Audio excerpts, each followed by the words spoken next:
Halo semuanya, kami dari mahasiswa Keperawatan Angkatan 2020 Fakultas Kedokteran Universitas Tanjung Pura. Pada kesempatan kali ini kami akan membahas terkait clubfoot atau yang biasanya disebut kaki pengkor. Clubfoot atau yang biasa kita kenal dengan kaki pengkor merupakan kelainan kaki yang biasanya muncul pada saat bayi lahir atau bawaan, di mana posisi kaki terpelintir dari posisi dan bentuk yang seharusnya. Pada kaki pengkor, jaringan yang menghubungkan antara tulang dan otot lebih pendek dari biasanya, sehingga bentuk dan posisi kaki tidak normal. Nah, untuk keparahan dari kelainan ini bervariasi tergantung dari kekakuan jaringan yang dialami oleh tubuh pasien itu sendiri. Penyebab bayi terkena clubfoot adalah idiopatik, artinya belum diketahui dengan pasti. Namun faktor genetik dan beberapa perubahan gen tertentulah yang diyakini menjadi penyebab terjadinya kondisi ini.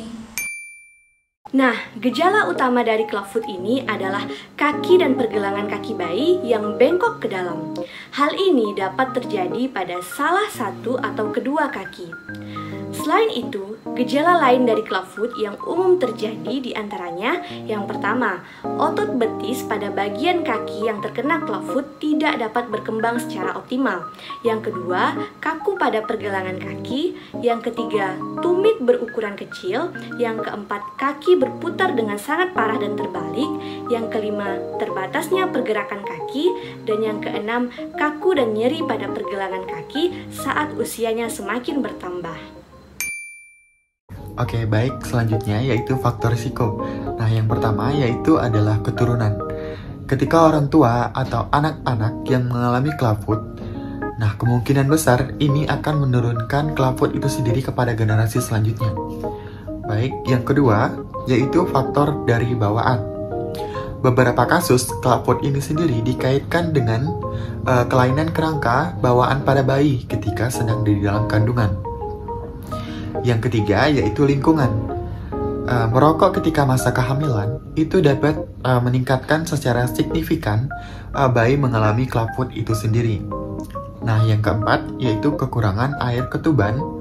Nah, ketika dalam masa kehamilan, ketika bayi kekurangan air ketuban, nah ini akan dapat meningkatkan secara signifikan juga bahwa bayi akan mengalami clubfoot itu sendiri.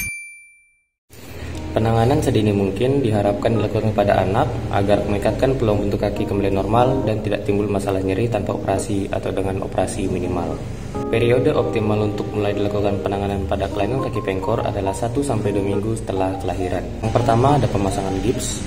Pemasangan gips secara berkala yang dilakukan setiap minggu selama kurang lebih 6 minggu. Lalu dilanjutkan dengan pemakaian sepatu Dennis Brown selama 3 bulan setelah gips terakhir dilepas. Yang kedua adalah terapi operatif, yaitu dengan melakukan prosedur bedah kecil untuk memperpanjang tendon. Dokter dapat memperpanjang atau memposisikan tendon dan ligamen untuk membantu dan memudahkan kaki ke posisi yang lebih baik. Dilakukan jika pasien telah berusia lebih dari 30 bulan dan mengalami perubahan yang kedua kalinya. Untuk pencegahan dari kaki pengkor atau clubfoot ini sendiri sangat sulit dilakukan, sehingga dari orang tua harus berperan aktif untuk melakukan pencegahan tersebut karena kaki pengkor sendiri atau clubfoot ini merupakan kelainan genetik yang dimana harus dilihat dan dicegah sejak dini oleh orang tua.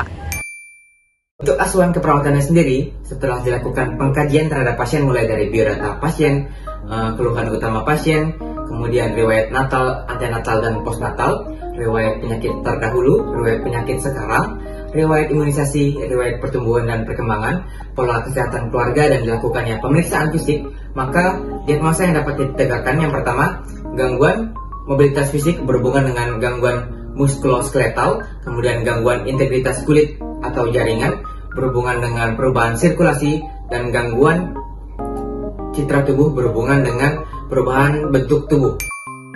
Untuk intervensi keperawatan pada diagnosa gangguan mobilitas fisik, yang pertama yaitu identifikasi adanya nyeri atau keluhan fisik lainnya. Yang kedua yaitu fasilitasi aktivitas ambulasi dengan alat bantu misalnya tongkat atau kruk. Nah, pada diagnosa gangguan integritas kulit atau jaringan, yang pertama yaitu identifikasi penyebab gangguan integritas kulit. Misalnya perubahan sirkulasi, perubahan status nutrisi, penurunan kelembapan, suhu lingkungan ekstrim, dan penurunan mobilitas. Yang kedua yaitu gunakan produk berbahan ringan atau alami, dan hipoalergik di kulit sensitif. Yang ketiga yaitu anjurkan tingkatkan asupan nutrisi. Nah, pada diagnosa gangguan citra tubuh yang pertama yaitu diskusikan perbedaan penampilan fisik terhadap harga diri. Yang kedua yaitu latih peningkatan penampilan diri.